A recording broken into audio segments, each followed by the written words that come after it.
Price the lord. ಇಂದಿನ ವಾಚನದ ಧ್ಯಾನಕ್ಕೆ ತಮಗೆಲ್ಲರಿಗೂ ಸ್ವಾಗತ. ಇಂದಿನ ವಾಚನಗಳಲ್ಲಿ ದೀನ ದೇವರ ದಾಸನಾಗಿ ಯೇಸು ಕ್ರಿಸ್ತರು ಬಂದರು. ಅವರನ್ನು ಮರಿಯಳು ಕಂಡು ನಿಜವಾದ ಒಂದು ಆರಾಧನೆಯನ್ನು ಸಲ್ಲಿಸೋದನ್ನು ನಾವು ಕಾಣ್ತೇವೆ. ಇಗೋ ದೇವರ ದಾಸನು, ದೇವರಿಂದ ಆಯ್ಕೆಯಾದವನು, ದೇವರಿಗೆ ಅತಿ ಪ್ರಿಯನು. ಇಂದಿನ ಮೊದಲ ವಾಚನದಲ್ಲಿ ದೀನ ಸೇವಕ ಬಂದಿರೋದು ದುರ್ಬಲರನ್ನು, ಪಾಪಿಗಳನ್ನು ಕಾಪಾಡುವುದಕ್ಕಾಗಿ, ಜಗತ್ ರಕ್ಷಕರಾಗಿ ಬಂಧಿತರನ್ನು ಬಿಡುಗಡೆ ಮಾಡಲು ಬಂದರು ಎಂಬುದಾಗಿ ಯೇಸು ಕ್ರಿಸ್ತರನ್ನು ಸೂಚಿಸುತ್ತದೆ. ಯೇಸು ಉಳಿದ ರಾಜರಂತೆ ತಮ್ಮ ಶಕ್ತಿ ಸಾಮರ್ಥ್ಯವನ್ನು ಈ ಲೋಕದಲ್ಲಿ ಪ್ರದರ್ಶಿಸಿಲ್ಲ.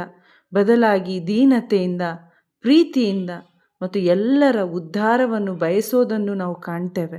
ಇಂದಿನ ಶುಭ ಸಂದೇಶದಲ್ಲಿ ಮಾರ್ತಾ, ಮರಿಯ, ಲಾಜರಸನ ಮನೆಯಲ್ಲಿ ಯೇಸು ಔತಣಕ್ಕೆ ಬರ್ತಾರೆ. ಲಾಜರಸನನ್ನು ಇದೀಗಾಗಲೇ ಯೇಸು ಪುನರುಜ್ಜೀವನಗೊಳಿಸಿದ್ರು. ಲಾಜರಸ ಕೂಡ ಯೇಸು ಜೊತೆ ಊಟಕ್ಕೆ ಕುಳಿತಿದ್ದ. ಮಾರ್ತಾ ಬಡಿಸುತ್ತಿದ್ಲು. ಮರಿಯ ಎಂದಿನಂತೆ ಉತ್ತಮವಾದುದನ್ನೇ ಆಯ್ಕೆ ಮಾಡ್ತಾಳೆ. ಇನ್ನೊಮ್ಮೆ ಧ್ಯಾನಾಸಕ್ತಳಾಗಿದ್ಲು. ಇಂದಿನ ವಾಚನದಲ್ಲಿ ನಾವು ನೋಡ್ತೇವೆ, 1/2 ಲೀಟರಷ್ಟು ಅತ್ಯಂತ ಬೆಲೆ ಬಾಳುವ ಅಚ್ಚ ಜಟಮಾಂಸಿ ಸುಗಂಧ ತೈಲವನ್ನು ಯೇಸುವಿನ ಪಾದಗಳಿಗೆ ಹಚ್ಚಿ ತನ್ನ ತಲೆಗೂದಲಿನಿಂದ ಪಾದಗಳನ್ನು ಒರೆಸುತ್ತಾಳೆ. ಆಕೆಗೆ ಯೇಸುವೆ ಅತೀ ಅಮೂಲ್ಯರು, ಪ್ರಮುಖರು ಆಗಿದ್ರು. ತನ್ನಲ್ಲಿರುವ ಸರ್ವವನ್ನು, ತನ್ನಲ್ಲಿರುವ ಎಲ್ಲ ವರಪ್ರಸಾದಗಳನ್ನು ಯೇಸುವಿಗಾಗಿ ಆಕೆ ಮುಡಿಪಾಗಿಟ್ಲು. ನಿಜವಾದ ಆರಾಧನೆ, ಸಮರ್ಪಣೆ ಆಕೆ ಮಾಡ್ತಾಳೆ. ಹಿಂದೊಮ್ಮೆ ಪಾಪಿಯಾಗಿ, ಹೀನಳಾಗಿ ಆಕೆ ಇದ್ದ ಪರಿಸ್ಥಿತಿಯಲ್ಲಿ ತನ್ನ ವಿಶ್ವಾಸದ ಮುಖಾಂತರ, ಪಶ್ಚಾತ್ತಾಪದ ದೀನ ಮನದೊಂದಿಗೆ, ಪ್ರೀತಿ ತುಂಬಿದ ಹೃದಯದಿಂದ ಯೇಸುವನ್ನು ಆಕೆ ಅಭ್ಯಂಗಿಸುತ್ತಾಳೆ. ಆಕೆ ಮಾಡಿದ ಕಾರ್ಯ ಯೇಸು ನಿಜವಾಗಿ ಮೆಚ್ಚುತ್ತಾರೆ. ಆದರೆ ಅಲ್ಲಿರುವ ಇಸ್ಕೋರಿಯತನ ಯೂದ ಇಷ್ಟು ಬೆಲೆಯುಳ್ಳ ತೈಲ ಯಾಕೆ ವೇಸ್ಟ್ ಮಾಡಿದ್ದಾಳೆಂದು ದೂರು ಕೊಡ್ತಾನೆ. ಯೂದ ಯೇಸುವಿನ ಜೊತೆ 3 ವರ್ಷ ನಡೆದ್ರೂ ಕೂಡ ಯೇಸುವಿಗೆ ಹತ್ತಿರವಾಗಿದ್ದೇನೆಂದು ಆತ ಕಂಡರೂ ಕೂಡ ಯೇಸುವಿನಿಂದ ಆತ ಬಹಳ ದೂರವಾಗಿದ್ದ.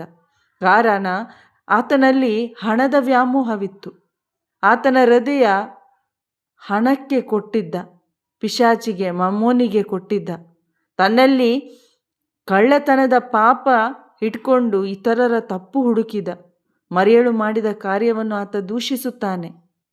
ಇನ್ನೊಮ್ಮೆ ಯೇಸು ಸ್ವಾಮಿ ಆತನನ್ನು ಅಪೊಸ್ತಲನಾಗಿ, ಶಿಷ್ಯನಾಗಿ ಆ ಯೋಗ್ಯ ಸ್ಥಾನಕ್ಕೆ ಆಯ್ಕೆ ಮಾಡಿದಾಗ ಆತ ಯೋಗ್ಯನೆಂದು ದೇವರಿಗೆ ಕಂಡ. ಆದರೆ ಆತ ಹೋಗ್ತಾ ಹೋಗ್ತಾ ಹಣದ ವ್ಯಾಮೋಹದ ಆ ಒಂದು ಪಾಪಕ್ಕೆ ಒಳಗಾಗ್ತಾನೆ.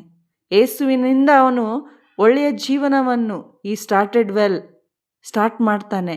ಮೊದಲಿದ್ದ ಪ್ರೀತಿ ನಂತರ ಆತನಲ್ಲಿ ಇಲ್ಲವಾಯಿತು. ಪ್ರಯಾರಿಟಿ ಬದಲಾಯಿತು. ಹಣದ ದುರಾಸೆ ಆತನ ಹೃದಯವನ್ನು ಕಠಿಣಪಡಿಸಿತು. ಇಂದು ನಾವು ಯೇಸುವೆ ಪ್ರಭು, ರಕ್ಷಕ ಎಂದು ಶುರು ಮಾಡಿ ಈಗ ಬೇರೆ ವ್ಯಕ್ತಿಗಳಿಗೆ, ವಸ್ತುಗಳಿಗೆ, ಹಣಕ್ಕೆ ಆದ್ಯತೆ ಕೊಡೋದಾದರೆ ನಮ್ಮ ಪರಿಸ್ಥಿತಿ ಕೂಡ ಯೂದನ ಪರಿಸ್ಥಿತಿಯಂತೆ. ಪ್ರಿಯರೇ, ಮರಿಯಳಂತೆ ನಾವು ಪ್ರೀತಿ, ಸಮರ್ಪಣೆಯ, ಆರಾಧನೆಯ ಜೀವಿತವನ್ನು ಜೀವಿಸೋಣ.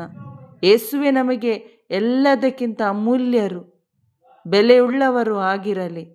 ಯೂದನಂತೆ ನಮ್ಮಲ್ಲಿರುವ ಸಂಶಯ ಪಡುವ, ಸ್ವಲಾಭಕ್ಕಾಗಿ ಬದುಕುವ ಜೀವನಕ್ಕಾಗಿ ಪಶ್ಚಾತ್ತಾಪ ಪಡೋಣ ಮತ್ತು ಯೇಸು ಕಡೆಗೆ ತಿರುಗೋಣ. ಆಮೇನ್. Praise the lord.